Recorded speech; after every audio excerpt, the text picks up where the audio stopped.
സ്നേഹം, ദിവ്യസ്നേഹം, സ്നേഹം, ദിവ്യസ്നേഹം. ഒരു സഭയിൽ ഉള്ളതായ വ്യക്തികളെല്ലാവരും, ഞങ്ങളുടെ ദേശത്തൊരു ചെറിയ സഭയിലെ വ്യക്തികൾ എല്ലാവരും കൂടെ പ്രാർത്ഥിക്കുകയാണ്. കർത്താവേ, ഞങ്ങളെ എല്ലാവരെയും ഒരു ഉരുളയാക്കി നീ മാറ്റുമാറാകണമേ. ഒറ്റ ഉരുളയാക്കി മാറ്റണമേ, പുളിപ്പുള്ളതൊന്നുമില്ലാതെ. ആ ഉരുളയിൽ പുളിപ്പുള്ളതെന്തെങ്കിലും ഉണ്ടെങ്കിൽ, മാവിൽ പുളിച്ചതെന്തെങ്കിലും ഉണ്ടെങ്കിൽ ആ മാവ് മുഴുവൻ എന്താണ് സംഭവിക്കുന്നത്? നശിച്ചു പോകും. അതുപോലെ സഭയിലുള്ളതായിരിക്കുന്ന നാം ഒരേ രീതിയിലായിരിക്കണം, ഒരേ മനസ്സുള്ളവർ ആയിരിക്കണം. ഒരു സഭയിലുള്ള ആളുകളെല്ലാം ഒരേ പരിധിയിൽ ഉള്ളവർ ആയിരിക്കണം. കുറച്ചവർ രക്ഷിക്കപ്പെട്ടവർ, കുറച്ചവർ രക്ഷിക്കപ്പെടാത്തവർ, കുറച്ചവർ വിശ്വാസമുള്ളവർ, കുറച്ചവർ വിശ്വാസമില്ലാത്തവർ, അതുപോലെ പരസ്പരം ഐക്യതയില്ലാത്തവർ, ഭിന്നതയുള്ളവർ, അങ്ങനെയുള്ളവർ പ്രാർത്ഥിച്ചാൽ ആ സഭയിൽ ഉണർവുണ്ടാകില്ല. ഇതൊരു സഭയുടെ കാര്യമല്ല. നാം എല്ലാവരും ഒരു സഭയിലാണ്. രക്ഷിക്കപ്പെട്ട ആളുകളെല്ലാം ആ സഭയുടെ പേരെന്താണ്? ഐക്യമായ സഭ.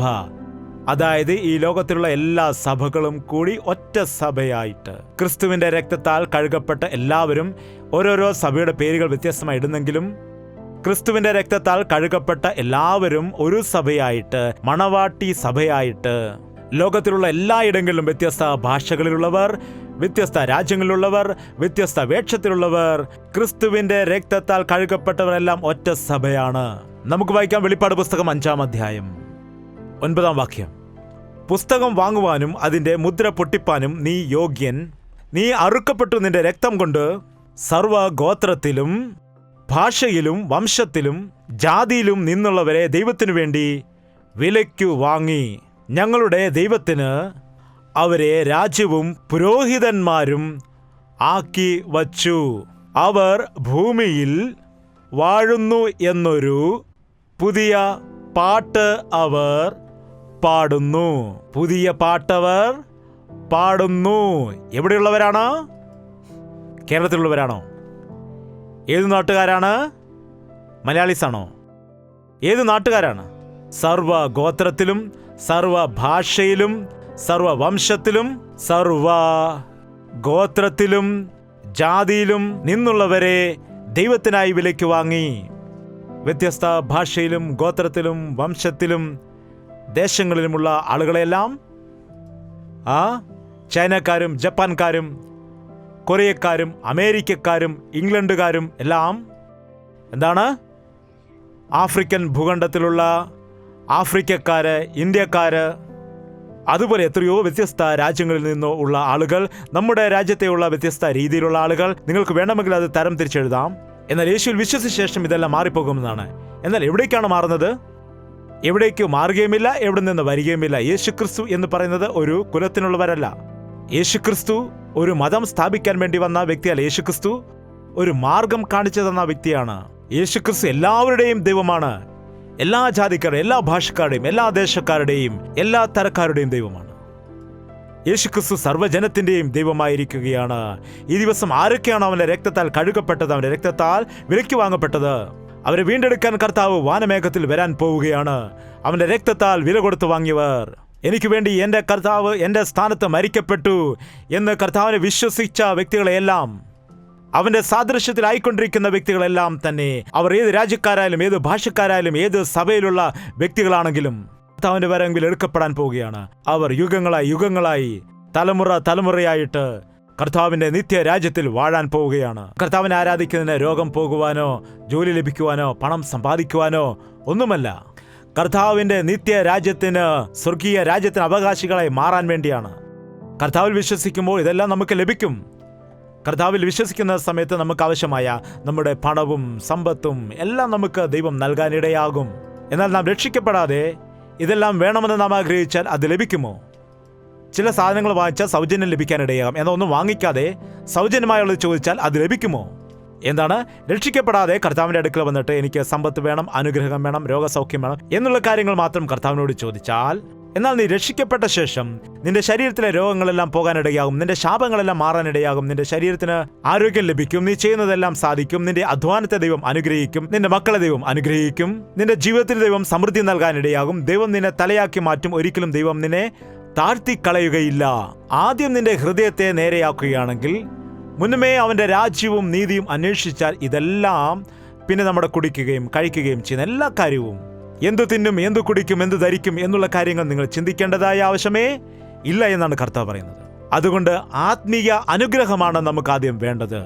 ദൈവവചനത്തിൽ പറയുന്നു, യേശുവിനെ നാം വിശ്വസിക്കുമ്പോൾ ഈ ലോകം സംബന്ധിച്ച അനുഗ്രഹത്തിന് വേണ്ടി നാം യേശുവിനെ വിശ്വസിക്കുന്ന വ്യക്തികളാകുന്നു എങ്കിൽ അങ്ങനെയുള്ളവരായിരിക്കുന്ന നാം ഈ ലോകത്തിലുള്ള എല്ലാവരേക്കാൾ നിർഭാഗ്യവാന്മാരാണെന്ന് ദൈവവചനം പറയുന്നു. വായിക്കാം 1 കൊരിന്ത്യർ 15:19 നാം ഈ ആയുസ്സിൽ മാത്രം ക്രിസ്തുവിൽ പ്രത്യാശ വച്ചിരിക്കുന്നു എങ്കിൽ സകല മനുഷ്യരിലും അരിഷ്ടന്മാരത്രേ എന്നാണ് ദൈവത്തിന്റെ വചനം പറയുന്നത്. ഈ ആയുസ്സിൽ മാത്രം ക്രിസ്തുവിൽ പ്രത്യാശ വച്ചിരിക്കുന്നു എങ്കിൽ യഥാർത്ഥമായ ജീവിതം മരണത്തിന് ശേഷമാണുള്ളത്.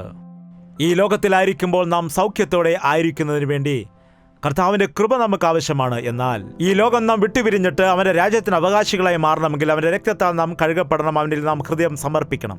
അവന് നമ്മെക്കുറിച്ചുള്ള ഉദ്ദേശത്തെയും പദ്ധതിയെയും പൂർണ്ണമായി നാം മനസ്സിലാക്കണം. നമ്മെക്കുറിച്ചുള്ള അവൻ്റെ ഉദ്ദേശത്തെ മനസ്സിലാക്കിയിട്ട് അവൻ്റെ ഹിതപ്രകാരം നമ്മുടെ ജീവിതത്തെ മാറ്റിയെടുക്കേണ്ടത് ആവശ്യമാണ്. എത്ര ആളുകൾ ക്രിസ്തുവിൻ്റെ സാദൃശ്യത്തിലേക്ക് എനിക്ക് മാറ്റപ്പെടണം എന്ന് പറയുന്നവർ ദയവ് ചെയ്ത് കൈകൾ ഉയർത്താമോ? അങ്ങനെയെങ്കിൽ ഇന്നു മുതൽ നിങ്ങൾക്ക് കഷ്ടത വരാനിടയുണ്ട്. സമ്മതമാണോ? ഒരു വലിയ കല്ല് കൊണ്ടുവന്നിട്ട് ഈ കല്ലിൽ നിന്ന് നല്ലൊരു ശില്പം വരണം എന്ന് വിചാരിക്കുകയാണെങ്കിൽ ആ പാറയ്ക്ക് സംസാരിക്കാൻ കഴിയുമെങ്കിൽ ശില്പി ചോദിക്കുകയാണ്, നിന്നെ ഞാൻ കൊത്താൻ പോവുകയാണ്. ശരിയെന്ന് പറഞ്ഞാൽ ആ ശില്പി അന്നു മുതൽ എന്താണ് ചെയ്യുന്നത്? അതിൻ്റെ മേൽ ചുറ്റിയെടുത്തുകൊണ്ട് ആ കല്ലിനെ പതിയെ പതിയെ അടിക്കുവാൻ, പൊട്ടിക്കുവാൻ തുടങ്ങും. അയ്യോ, എന്നെ എന്തിനാണ് അടിക്കുന്നത്? എന്നാൽ അത് സഹിക്കുകയാണെങ്കിൽ എന്താണ് സംഭവിക്കുന്നത്? ഒരു ശില്പി തൻ്റെ മരുമകനെയും വിളിച്ചുകൊണ്ട് ഒരു പാറക്കെട്ടിൻ്റെ അവിടെ പോയി അവിടെയുള്ള ഒരു പാറയിൽ കുറച്ച് ഡെയിലി കൊത്തുപണികൾ ചെയ്തുകൊണ്ടേയിരിക്കുമായിരുന്നു. അങ്ങനെ കുറേ നാളുകൾ കഴിഞ്ഞിട്ട് ആ പാറക്കെട്ടിൽ നിന്ന് കൊത്തിയെടുത്ത നല്ലൊരു ഗാന്ധിജിയുടെ രൂപം ഉണ്ടാകാനിടയായി. ഈ പയ്യൻ അത് കണ്ട് ചോദിച്ചു, അമ്മാവ, ഈ പാറയിൽ ഗാന്ധിജിയുടെ രൂപമുണ്ടായിരുന്നുവെന്ന് അങ്ങേക്ക് എങ്ങനെയാണ് മനസ്സിലായത്? ഈ പാറയുടെ ഉള്ളിൽ ഗാന്ധി ഉണ്ടായിരുന്നു എന്ന് എങ്ങനെ മനസ്സിലായി എന്ന് ചോദിച്ചു. അപ്പോൾ അദ്ദേഹം പറഞ്ഞു, ആ ഗാന്ധിയുടെ മുഖത്തെ മറച്ചിരുന്നതായ എല്ലാ അനാവശ്യമായ പാറക്കഷ്ണങ്ങളും പൊട്ടിച്ചു മാറ്റിയപ്പോൾ മനസ്സിലായെന്ന് പറഞ്ഞു. എങ്ങനെയാണ് മനസ്സിലായത്? അദ്ദേഹത്തിന് മുഖം കാണാതെ അതിനെ മറഞ്ഞിരുന്ന അനാവശ്യമായ പാറക്കഷ്ണങ്ങൾ പൊട്ടിച്ചു മാറ്റിയപ്പോഴാണ്. അതേപോലെ നമ്മുടെ ജീവിതത്തിലും ക്രിസ്തുവിൻ്റെ സാദൃശ്യം ഉണ്ട്.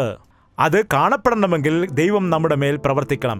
ദൈവം നമ്മുടെ മേൽ പ്രവർത്തിക്കുമ്പോൾ ചെറിയ കഷ്ടത വരുമ്പോൾ, അയ്യോ വേണ്ട, അങ്ങനെയാണ് ഞാൻ സഭയിൽ വരില്ല, എങ്കിൽ ഞാൻ പ്രാർത്ഥന ചെയ്യത്തില്ല, അയ്യോ എനിക്കിത് സഹിക്കാൻ കഴിയില്ല, അങ്ങനെ നാം പറയുകയാണെങ്കിൽ അവൻ്റെ പദ്ധതി നമ്മുടെ മേൽ നിറവേറുകയില്ല.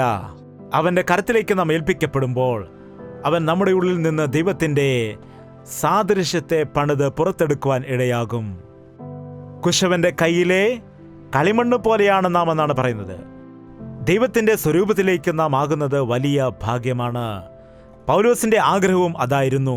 ഞാൻ ക്രിസ്തുവിനെ അനുകരിച്ച് ജീവിക്കുന്നത് പോലെ നിങ്ങളും എന്നെ അനുകരിച്ചു ജീവിക്കൂ എന്ന് പറയുവാൻ കഴിഞ്ഞ വലിയൊരു ദൈവദാസനായിരുന്നു വിശുദ്ധ പൗലോസ്. ഞാൻ യേശുവിൻ്റെ പാതകളെ പിന്തുടരുന്നു, നിങ്ങളും എൻ്റെ പാതകളെ പിന്തുടരൂ എന്ന് എല്ലാ മാതാപിതാക്കളും എല്ലാ ദൈവദാസന്മാരും എല്ലാ ദൈവമക്കളും വിശ്വാസികളും സഭയിലെ മൂപ്പന്മാരുമെല്ലാം പറഞ്ഞിരുന്നെങ്കിൽ എത്രയോ ആളുകൾ ഇന്ന് കർത്താവിനെ അനുകരിക്കുമായിരുന്നു. അന്നത്തെ പരീശന്മാരെ പോലെ പറയുകയല്ലാതെ ചെയ്യുന്നില്ല.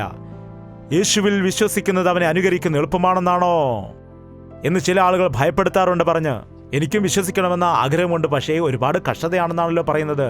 പൂവിക്കാൻ പാടില്ലെന്ന് പറയുന്നു, സിനിമയ്ക്ക് പോകാൻ പാടില്ലെന്ന് പറയുന്നു, ഭർത്താവിനും ചീത്ത വിളിച്ചാൽ പോലും തിരിച്ചൊന്നും പറയാൻ പാടില്ലെന്ന് പറയുന്നു. അയ്യോ, അത്ര കഷ്ടതയാണ്, എനിക്ക് മാനസാന്തരപ്പെടാൻ കഴിയില്ല. ഇതൊന്നുമല്ല പ്രധാനം. കർത്താവിന്റെ അരിയിലേക്ക് നീ വന്നാൽ ദൈവം നിന്റെ പരിസ്ഥിതിയെല്ലാം തന്നെ മാറ്റുവാനിടയാകും. കർത്താവിന്റെ അടുക്കൽ വരുന്നവരോട് വേഷയും ഭാഷയും മാറുവാൻ വേണ്ടി അവൻ പറയുന്നില്ല.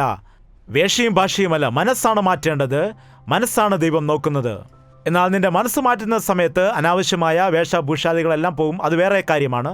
എന്നാൽ നീ മനസ്സ് മാറ്റാതെ വെറുതെ വെള്ളത്തിൽ മുങ്ങി പൊങ്ങുകയാണെങ്കിൽ പിന്നെ ഈ പാപങ്ങളും ആവശ്യമില്ലാത്ത കാര്യങ്ങളെല്ലാം നിന്നെ വിട്ടുപോകുകയേയില്ല. വെള്ളത്തിൽ മുങ്ങിയത് കൊണ്ട് നിനക്കൊരിക്കലും സ്വർഗത്തിൽ പോകുവാൻ കഴിയത്തില്ല. നിന്റെ പേര് മാറ്റിയത് കൊണ്ട് നിനക്ക് സ്വർഗത്തിൽ പോകുവാൻ കഴിയത്തില്ല. മറക്കരുത്. ഒരു കൂട്ടം കാക്കകൾ ആകാശത്തുകൂടെ പറന്നു പോവുകയായിരുന്നു. അപ്പോൾ താഴെ ഒരു കൂട്ടം പ്രാവുകൾ തീറ്റി തിന്നുകയാണ്. അപ്പോൾ ഒരു കാക്ക അത് കണ്ടിട്ട് താഴേക്ക് പറന്നിറങ്ങിയിട്ട് തീറ്റി തിന്നാൻ ആരംഭിച്ചു. അങ്ങനെ തിന്നുകൊണ്ടിരിക്കുമ്പോൾ ഈ പ്രാവിൻകൂട്ടം അത് കണ്ടപ്പോൾ, നോക്ക്, വെളുത്ത നമ്മുടെ അടുക്കളയിൽ കറുത്ത കാക്ക വന്നിരിക്കുന്നു എന്ന് പറഞ്ഞ് അതിനെ ഓടിച്ചു വിട്ടു. അങ്ങനെ ഓടിച്ചു വിട്ട സമയത്ത്, അയ്യോ, എൻ്റെ കളർ മാറിയത് കൊണ്ടാണല്ലോ എന്നെ ഓടിച്ചു വിട്ടെന്ന് പറഞ്ഞിട്ട് അവിടെ ഒരു ചാരത്തിൻ്റെ കൂമ്പാരം ഉണ്ടായിരുന്നു. ആ ചാരക്കൂമ്പാരത്തിൽ കാക്ക കിടന്ന് ഉരുണ്ടിട്ട് അങ്ങനെ വെളുത്ത കളറാക്കി വെളിയിൽ വന്നു. അങ്ങനെ വെളിയിൽ വന്ന ശേഷം വീണ്ടും പ്രാവിൻ്റെ കൂട്ടത്തിൽ കൂടെ ഭക്ഷണം കഴിക്കുമ്പോൾ ഒരു പ്രാവ് ഇത് കണ്ട് നോക്കിക്കൊണ്ടേ ഇരിക്കുകയാണ്. കളർ നമ്മുടേതാണ്, എന്നാൽ കാക്ക ഒരിക്കലും അതിൻ്റെ ചുണ്ടുകൾ നേരെ വെച്ചിട്ട് തീറ്റി കൊത്തി തിന്നുകയില്ല. കാക്ക ചുണ്ട് വശത്തേക്ക് വെച്ചിട്ടാണ് കൊത്തുന്നത്. അങ്ങനെ വെച്ചാണ് ആ കാക്ക തിന്നുന്നത്. നോക്ക്, ഇതിൻ്റെ ചുണ്ടുകൾ വേറെയായിരിക്കുന്നു. അത് നമ്മെപ്പോലെയല്ല ഭക്ഷണം കഴിക്കുന്നത്. അതിൻ്റെ ചിറകുകൾ നോക്കുമ്പോൾ നിറമെല്ലാം ഒരുപോലെയാണെങ്കിലും അതിൻ്റെ തീറ്റി തിന്നുന്ന രീതി വേറെയാണ് എന്ന് പറഞ്ഞ് ഓടിച്ചപ്പോൾ വീണ്ടും കാക്ക പോയിട്ട് അത് നല്ലോണം ഒരച്ച് വൃത്തിയാക്കി കൊണ്ടുവന്നിട്ട് വീണ്ടും പ്രാവ് കഴിക്കുന്നത് പോലെ ആ തീറ്റി തിന്നുവാൻ ആരംഭിച്ചെന്നാണ് കഥ പറയുന്നത്. ഇപ്പോൾ കുഴപ്പമില്ല, നമ്മെപ്പോലെയാണ് കഴിക്കുന്നത് എന്ന് പറഞ്ഞപ്പോൾ അവിടെ തീറ്റി കഴിഞ്ഞ ശേഷം മറ്റൊരു സ്ഥലത്തേക്ക് പോകുമ്പോൾ പ്രാവ് എങ്ങനെയാണ് നേരെയാണ് പോകുന്നത്, എന്നാൽ കാക്ക എങ്ങനെയാണ് ഓരോ കാല് പൊക്കി ടിക്കോം ടിക്കോം എന്നാണ് നടക്കുന്നത്. അയ്യോടാ, ഇതിൻ്റെ നിറം ഒരുപോലെയാണ്, ഇതിൻ്റെ ചുണ്ടും നമ്മുടേതുപോലെയാണ്, എന്നാൽ ഇത് നടക്കുന്നത് വേറെ രീതിയിലാണെന്ന് പറഞ്ഞപ്പോൾ വീണ്ടും അവിടെ പ്രശ്നമുണ്ടായി. അത് വീണ്ടും ചെന്നിട്ട് നടക്കുവാൻ നല്ലവണ്ണം പ്രാക്ടീസ് ചെയ്ത് തീറ്റി തിന്നാൻ ആരംഭിച്ചു എന്നാണ്. ഈ സമയത്ത് അതിൻ്റെ വയറ് നിറയുവാനിടയായി.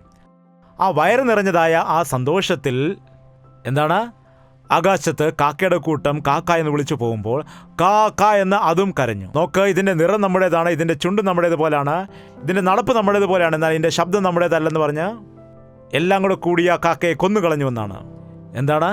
ഇതുപോലെയാണ് നമ്മളിൽ പല ആളുകളും ഈ കാലത്ത് പേര് മാറ്റുന്നത്, ഹല്ലേലൂയ പറയാൻ പഠിക്കുന്നത്, അല്ലെങ്കിൽ വെള്ള വസ്ത്രം ധരിച്ചു കൊണ്ടുവരുന്നത്, അതുപോലെ ക്രിസ്ത്യാനികളുടെ ബൈബിൾ കയ്യിൽ പിടിച്ചുകൊണ്ട് വരുന്നത്. ഈ പുറമേയുള്ളതായ വേഷവും ഭൂഷാദികളുമെല്ലാം മാറും, എന്നാൽ യഥാർത്ഥമായ ഹൃദയത്തിന് മാറ്റമുണ്ടാകുന്നില്ല എങ്കിൽ, മനസ്സിന് മാറ്റമുണ്ടാകുന്നില്ല എങ്കിൽ അത് യഥാർത്ഥമായ രക്ഷയുടെ അനുഭവം അല്ല. വേഷഭൂഷാദികൾ മാറ്റിക്കൊണ്ട് യാതൊരു പ്രയോജനവുമില്ല. ഒരുവൻ ക്രിസ്തുവിലായാൽ അവൻ പുതിയ സൃഷ്ടിയാകുന്നു, പഴയത് കഴിഞ്ഞു പോയിരിക്കുന്നു, സകലതും പുതുതായിരിക്കുന്നു. കല്ലുപോലുള്ള നിങ്ങളുടെ ഹൃദയങ്ങളെ മാറ്റി മാംസമായ ഹൃദയം നൽകുമെന്നാണ്, പുതിയൊരു ഹൃദയം നൽകുമെന്നാണ് കർത്താവ് പറയുന്നത്. മാനസാന്തരം എന്ന് പറയുമ്പോൾ മനസ്സിന് മാറ്റമുണ്ടാകണം. മനസ്സിന് മാറ്റം ഉണ്ടാകാതെ മതം മാറുന്നതിൽ കൂടിയോ പേര് മാറുന്നതിൽ കൂടിയോ വേഷങ്ങൾ മാറുന്നതിൽ കൂടിയോ യാതൊരു തരത്തിലുള്ള പ്രയോജനവും ഇല്ല എന്ന് നാം മനസ്സിലാക്കണം. അതാണ് പൗലോസ് ദൈവവചനത്തിലൂടെ പഠിപ്പിക്കുന്നത്. യഥാർത്ഥമായ ക്രിസ്ത്യാനിത്വം എന്താണെന്ന് ഇന്ന് അനേകം ആളുകൾക്ക് മനസ്സിലാവുന്നില്ല. ഒരു വ്യക്തിയെ പുതിയ സൃഷ്ടിയായി മാറ്റിയെടുത്ത് അനാദികാലം മുൻപേ ദൈവത്തിൻ്റെ മനസ്സിൽ ഉണ്ടായിരുന്ന പദ്ധതി പ്രകാരം അവരെ അനുഗ്രഹിക്കണം, അവരെ വളർത്തിയെടുക്കണം, അവരെ തന്നോടൊപ്പം തലമുറയായി യുഗങ്ങളായിട്ട് എന്നോടൊപ്പം ജീവിക്കണമെന്ന് ആഗ്രഹിക്കുന്നു. ജയിക്കുന്നവന് ഞാൻ ജീവന്റെ കിരീടം കൊടുക്കുമെന്ന് വചനം പറയുന്നു. എവിടെ ഇരുത്തുമെന്നാണ് പറയുന്നത്? ജയിക്കുന്നവനെ ഞാൻ എന്നോടൊപ്പം. അങ്ങനെ പറയുമ്പോൾ ഒരുവനിങ്ങനെ പറഞ്ഞു, കൊള്ളാം, ജയിച്ചതായ പാസ്റ്റർമാർ അവിടെല്ലാം പോയി ഇരിക്കും, പിന്നെ ഞങ്ങൾക്ക് എവിടെയാണ് ഇരിക്കാൻ സ്ഥലമെന്ന് ഒരുത്തൻ ചോദിച്ചു. ജയിച്ചവരായ എല്ലാവരും സിംഹാസനത്തിൽ പോയി ഇരിക്കാനിടയാകും, പിന്നെ പുറകെ വരുന്ന ഞങ്ങൾക്കൊക്കെ എവിടെ ഇരിക്കാനാണ് സ്ഥലം ഉണ്ടായിരിക്കുമെന്ന് അദ്ദേഹം പറഞ്ഞു. സ്ഥലമുണ്ടായിരിക്കുമോ? ദൈവത്തിൻ്റെ സ്വരൂപം എങ്ങനെയാണെന്ന് നിങ്ങൾക്ക് അറിയാമോ? നല്ലതായി. ആകാശം അവൻ്റെ സിംഹാസനം, ഭൂമി അവൻ്റെ പാദപീഠം. അതായത് ആകാശത്തിൽ ഇരിക്കുകയാണെങ്കിൽ അവന് കാലുവയ്ക്കാനുള്ള ഒരു പീഠം പോലെയാണ് ഈ ഭൂമി ആയിരിക്കുന്നത്. അപ്പോൾ നാം മനസ്സിലാക്കണം, അവൻ്റെ കാല് മുതൽ അവൻ്റെ തല വരെ നോക്കുകയാണെങ്കിൽ ഈ ഭൂമിക്ക് എത്രമാത്രം ഉയരമുണ്ടോ അത്രമാത്രം ഉയരം ഉണ്ടാകും ആ കാലുകൾക്ക്. നോക്ക്, നമുക്ക് ചിന്തിക്കുവാൻ കഴിയുമോ? നമുക്ക് സങ്കല്പിക്കാൻ കഴിയുമോ? ആകാശത്തിൽ ഇരിക്കുകയാണെങ്കിൽ അവൻ്റെ മുകളിൽ എത്രമാത്രം ഉയരമുണ്ടെന്ന് നമുക്ക് മനസ്സിലാക്കാൻ കഴിയില്ല. എന്നാൽ ആകാശം എന്നത് അവൻ ഇരിക്കുന്നതായ സിംഹാസനമാകുന്നുവെങ്കിൽ എന്നോടൊപ്പം നിങ്ങളെ ഇരുത്തുമെന്ന് പറയുമ്പോൾ ഭൂമിയിലുള്ള സകലരെയും അവൻ്റെ അടുക്കൽ ഇരുത്തിയാലും വീണ്ടും അവിടെ സ്ഥലം ഉണ്ടാകുമോ ഇല്ലയോ? നിങ്ങൾ ഒരു നിമിഷം ആലോചിക്കൂ. നിങ്ങൾ ഒരിക്കലും ഭാരപ്പെടേണ്ട. എത്ര ആളുകൾ വന്നാലും സ്വർഗലോകത്തിൽ സ്ഥലമുണ്ടെന്നാണ് കർത്താവ് പറയുന്നത്. എത്ര ആളുകൾ വന്നാലും സ്വർഗത്തിൽ സ്ഥലമുണ്ട്. റൂമില്ല എന്നുള്ള ബോർഡ് അവിടെ ഇല്ല. ഹൗസ്ഫുൾ എന്നുള്ള ഒരു ബോർഡും അവിടെ ഇല്ല. ആരും നശിച്ചു പോകുന്നത് എനിക്കിഷ്ടമല്ല എന്ന് കർത്താവ് പറയാനിടയായി. ഒരു നിമിഷം എല്ലാവരും എഴുന്നേറ്റ് നിൽക്കുകയാണെങ്കിൽ നമുക്കൊരുമിച്ച് പ്രാർത്ഥിക്കാം. പരിശുദ്ധാത്മാവ് ഈ ദിവസം നിന്നെ അഭിഷേകിക്കുവാൻ ആഗ്രഹിക്കുകയാണ്. തല മുതൽ പാദം വരെ നിന്നെ അഭിഷേകിക്കുവാൻ ദൈവം ആഗ്രഹിക്കുന്നു. അതുപോലെ നീ അവന്റെ സ്വന്തം ജനമായിരിക്കേണ്ടതിന്, അവന്റെ രക്തത്താൽ കഴുകപ്പെട്ട് വിശുദ്ധ ജനമായിരിക്കണമെന്ന് കർത്താവ് നിന്നെ കുറിച്ച് ആഗ്രഹിക്കുന്നു. കറയും വാട്ടവുമില്ലാത്ത, മാലിന്യമില്ലാത്ത വിശുദ്ധ മണവാട്ടി സഭയായിരിക്കാൻ രക്തം കൊടുത്ത് നിന്നെ വിലയ്ക്ക് വാങ്ങിയിരിക്കുന്നു. യേശുവിനെ വിശ്വസിക്കുന്ന നീ നിന്റെ ജീവിതത്തിൽ യേശുവിന്റെ സാദൃശ്യത്തിലേക്ക് മാറ്റപ്പെടുന്നുണ്ടോ? അവന്റെ നാമത്തെ മഹത്വപ്പെടുത്തുന്നതായ ഒരു ജീവിതം നീ നയിക്കുന്നുണ്ടോ? കർത്താവിനോട് നീ വായ് തുറന്ന് പറയൂ, ഇപ്പോഴും ഞാൻ പാപകാര്യങ്ങൾ ചെയ്യുന്നുണ്ട് കർത്താവേ, ഇപ്പോഴും ഞാൻ തെറ്റായ കാര്യങ്ങൾ ചെയ്യുന്നുണ്ട് ദൈവമേ, രഹസ്യമായി ഞാൻ പാപം ചെയ്യുന്നുണ്ട്, എൻ്റെ കോപത്തെ എനിക്ക് അടക്കുവാൻ കഴിയുന്നില്ല, അതുപോലെ എൻ്റെ ദേഷ്യത്തെ എനിക്ക് നിയന്ത്രിക്കുവാൻ കഴിയുന്നില്ല കർത്താവേ. ഞാൻ വിചാരിക്കാതെ തന്നെ എൻ്റെ ജീവിതത്തിൽ അസൂയ ഉണ്ടാകുന്നു, എൻ്റെ ജീവിതത്തിൽ പാപത്തിന്റെ ചിന്തകൾ കടന്നു വരുന്നുണ്ട്. ഈ പഴയ സ്വഭാവത്തിൽ നിന്ന് എന്നെ വിടുവിക്കണമേ കർത്താവേ. ഞാൻ നിന്റെ മകനാണല്ലോ കർത്താവേ, നീ എന്നെ വിലയ്ക്ക് വാങ്ങിയതാണല്ലോ ദൈവമേ, നിന്നെ പോലെ എന്നെ മാറ്റണമേ ദൈവമേ, നിന്റെ സ്വരൂപം എനിക്ക് നൽകണമേ എന്ന് വായ് തുറന്ന് എല്ലാവരും പ്രാർത്ഥിക്കുക. ആരും സൗഖ്യങ്ങൾ വേണം, സമ്പത്ത് വേണം, പണം വേണം, വസ്തു വേണം എന്നതും ചോദിക്കേണ്ട കാര്യമേ ഇല്ല. നീ അവന്റെ സാദൃശ്യം വേണമെന്ന് ചോദിക്കുകയാണെങ്കിൽ, നീ അവനെ പോലെ ആകുവാൻ ആഗ്രഹിക്കുകയാണെങ്കിൽ, നിനക്ക് സൗഖ്യം മാത്രമല്ല, നീ അനേകരെ സൗഖ്യപ്പെടുത്തുന്ന രീതിയിൽ ദൈവം നിന്നെ മാറ്റുവാൻ ഇടയാകും. നീ നന്നാവുക മാത്രമല്ല, അനേകർക്ക് അനുഗ്രഹമായി തീരുവാൻ നിന്നെ കുറിച്ച് ആഗ്രഹിക്കുന്നു. ദൈവം നിന്നെ ഉയർത്തുവാൻ ആഗ്രഹിക്കുന്നു. ദൈവം നിനക്ക് നന്മകൾ തന്ന് അനുഗ്രഹിക്കുവാൻ നിന്നെ കുറിച്ച് ആഗ്രഹിക്കുന്നു. കർത്താവേ, നിന്റെ സാദൃശ്യത്തിലേക്ക് എന്നെ മാറ്റണമേ, നിന്റെ സ്വരൂപത്തിലേക്ക് എന്നെ മാറ്റണമേ കർത്താവേ. എന്റെ ഹൃദയത്തിലേക്ക് നീ വരണമേ, എന്റെ ജീവിതത്തിലേക്ക് നീ വരണമേ, എന്നെ നീ പണിയണമേ, എന്നെ നീ ഒരുക്കണമേ. നിന്റെ സാദൃശ്യം എന്നിൽ കാണുന്നത് വരെയും നീ എന്നെ ശുദ്ധീകരിക്കണമേ. എന്നെ പൂർണ്ണമായി നിന്റെ മകനാക്കുവാൻ നീ സഹായിക്കണമേ. എന്റെ മേലുള്ള നിന്റെ പദ്ധതിയെ നീ നിറവേറ്റുമാറാകണം. എന്റെ കുടുംബത്തിനെ നീ അനുഗ്രഹമാക്കി മാറ്റണമേ. എന്റെ മാതാപിതാക്കൾക്ക് എന്നെ അനുഗ്രഹമായി തീർക്കണമേ. എന്റെ കുടുംബത്തിൽ സമാധാനം നൽകണമേ. എന്റെ ജീവിതത്തിലുള്ള എല്ലാ കുറവുകളിൽ നിന്നും ഞങ്ങളെ വിടുവിക്കുമാറാകണമേ. ഞങ്ങളെ നീ അനുഗ്രഹിക്കുമാറാകണമേ. ഞങ്ങളുടെ ജോലിയിൽ നീ അനുഗ്രഹിക്കുമാറാകണമേ. ഒരുവന് ജ്ഞാനം കുറവാണെങ്കിൽ നീ ചോദിക്കുവാൻ പറഞ്ഞു. നിന്റെ ജ്ഞാനം എനിക്ക് വേണം കർത്താവേ. എന്റെ കുടുംബത്തെ നടത്തുവാൻ നിന്റെ ജ്ഞാനം എനിക്ക് വേണം. പരീക്ഷകൾ എഴുതുവാൻ എനിക്ക് നല്ല ജ്ഞാനം നൽകണമേ. ഇന്റർവ്യൂ പാസ്സാകാൻ എനിക്ക് നല്ല ജ്ഞാനം നൽകുമാറാകണം കർത്താവേ. ഞങ്ങളുടെ ജീവിതത്തിൽ ജ്ഞാനമില്ലാത്തത് കൊണ്ട് അനേക കാര്യങ്ങൾ ചെയ്ത് ഞങ്ങളുടെ ജീവിതത്തിൽ നഷ്ടവും കഷ്ടവും ഞങ്ങൾ വരുത്തി വെച്ചിട്ടുണ്ട് കർത്താവേ. ഈ സമയത്ത് നീ ഞങ്ങളെ അനുഗ്രഹിക്കണമേ. കർത്താവിനോട് നമുക്ക് വായ് തുറന്ന് പ്രാർത്ഥിക്കാം. കർത്താവിന് നിന്റെ ജീവിതത്തെക്കുറിച്ച് വലിയൊരു പദ്ധതിയുണ്ട്. കർത്താവിന് നിന്റെ ജീവിതത്തെക്കുറിച്ച് വലിയ ഒരു ഉദ്ദേശമുണ്ട്. അവയെല്ലാം കർത്താവിന് മുൻപിൽ നീ അപേക്ഷിച്ച് കണ്ടുപിടിക്കൂ. ദൈവത്തിന്റെ വചനത്തിൽ കൂടി അതെല്ലാം നീ കണ്ടുപിടിക്കൂ. ദൈവത്തിന്റെ ദാസന്മാരിൽ കൂടി പറയുന്ന സമയം അതെല്ലാം നിന്റെ ഹൃദയത്തിൽ നീ ഏറ്റെടുക്കൂ. അപ്പോൾ ദൈവത്തിന്റെ വലിയ ഉദ്ദേശങ്ങൾ നിന്റെ ജീവിതത്തിൽ നിറവേറാനിടയാകും. പരിശുദ്ധനായ സ്നേഹമുള്ള പിതാവേ, ഞങ്ങളുടെ ഹൃദയങ്ങളിലെ വേദനയെ നീ ഒന്ന് അറിയുമാറാകണമേ. ഏതാവശ്യമാണ് നിന്റെ സന്നിധിയിലേക്ക് ആളുകൾ വന്നിരിക്കുന്നത്, അവരുടെ മേലുള്ള ദൈവത്തിന്റെ പദ്ധതികളെ ദൈവമേ നീ അവർക്ക് വെളിപ്പെടുത്തുമാറാകണമേ. അവരുടെ മേലുള്ള നിന്റെ ഉദ്ദേശത്തെ നീ അവർക്ക് പറഞ്ഞു കൊടുക്കണമേ. ഇനിയും രക്ഷിക്കപ്പെടാത്തവർക്ക് നീ രക്ഷ കൊടുക്കുമാറാകണമേ. മനസാന്തരപ്പെടാത്തവർക്ക് നീ മാനസാന്തരം കൊടുക്കണം. മാനസാന്തരപ്പെടുത്തണമെന്ന് പറഞ്ഞുകൊണ്ട് വിശുദ്ധീകരിക്കപ്പെട്ട ജനത്തെ നിന്റെ അടുക്കലേക്ക് കൊണ്ടുവന്ന് നിന്റെ സാദൃശ്യത്തിലേക്ക് അവരെ ദിനംതോറും മാറ്റിയെടുക്കുവാൻ ഞങ്ങളെ എല്ലാവരും നീ സഹായിക്കുമാറാകണമെന്ന് പ്രാർത്ഥിക്കുന്നു. ഞങ്ങളെ ഒരുക്കണമേ കർത്താവേ. ഞങ്ങളെ മെരുക്കിയെടുക്കണമേ. നിനക്ക് പ്രയോജനമുള്ളവരാക്കി ഞങ്ങളെ മാറ്റിയെടുക്കണമേ.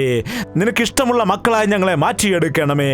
എത്രയോ പേർ നശിച്ചു പോകുമ്പോൾ, എത്രയോ യൗവനക്കാർ നശിച്ചു പോകുമ്പോൾ ഞങ്ങൾക്ക് ആത്മാക്കളെ കുറിച്ചുള്ള ഭാരം നൽകണമേ.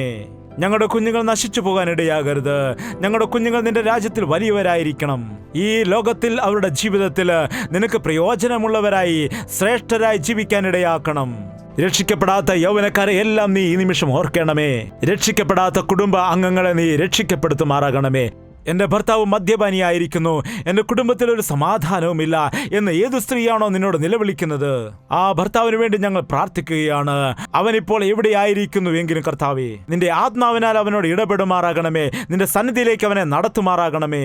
അവന്റെ ഹൃദയത്തിൽ മാനസാന്തരം കൊടുത്ത് നിന്റെ സന്നിധിയിലേക്ക് അവനെ കൊണ്ടുവന്ന് അവന്റെ കുടുംബത്തെ അനുഗ്രഹിക്കാൻ നീ സഹായിക്കുമാറാകണമേ. നീ അത്ഭുതങ്ങൾ ചെയ്യുന്ന ദൈവമാണെന്ന്, മനുഷ്യരുടെ മനസ്സിനെ മാറ്റുന്ന ദൈവമാകുന്നുവെന്ന്, ഹൃദയത്തെ മാറ്റുവാൻ കഴിയുന്ന ഒരേ ഒരു ദൈവമേ ഉള്ളൂവെന്ന് ഞങ്ങൾ വിശ്വസിക്കുന്ന ദൈവമേ, ഞങ്ങളുടെ ജീവിത രീതി മാറ്റിക്കൊണ്ട്, ഞങ്ങളുടെ ആചാരങ്ങളും പദ്ധതിയും മാറ്റിക്കൊണ്ട്, പുറമെയുള്ള ഭക്തിയിൽ മാത്രം ഞങ്ങൾ തൃപ്തിപ്പെടാതെ അന്തരംഗങ്ങളിൽ ശുദ്ധീകരണം പ്രാപിച്ച് നിന്റെ രാജ്യത്തിന്റെ അവകാശികളായി മാറുവാൻ ഞങ്ങളെ ഒരുക്കുവാൻ സഹായിക്കുമാറാകണമേ. യേശുക്രിസ്തുവിന്റെ നാമത്തിൽ അപേക്ഷിക്കുന്നു പിതാവേ. നമ്മുടെ പിതാവായ ദൈവത്തിന്റെ സ്നേഹവും പുത്രനായ യേശുക്രിസ്തുവിന്റെ കൃപയും ആശ്വസിപ്പിച്ച് വഴി നടത്തുന്ന പരിശുദ്ധാത്മാവിന്റെ കൂട്ടായ്മയും സഹവാസവും കൂടി വന്നിരിക്കുന്ന സകലരുടെ മേൽ എല്ലായ്പ്പോഴും ഉണ്ടാകുമാറാകട്ടെ. ആമേൻ, ആമേൻ, ആമേൻ. യേശുവേ, യേശുവേ, യേശുവേ, യേശുവേ, യേശുവേ, യേശുവേ, യേശുവേ, യേശുവേ. നിന്നെ നിന്നെ എന്നും ഞാൻ സേവിക്കും, നീ മാത്രം രാജാവെന്നും. നിന്നെ നിന്നെ എന്നും ഞാൻ സേവിക്കും, നീ മാത്രം രാജാവെന്നും.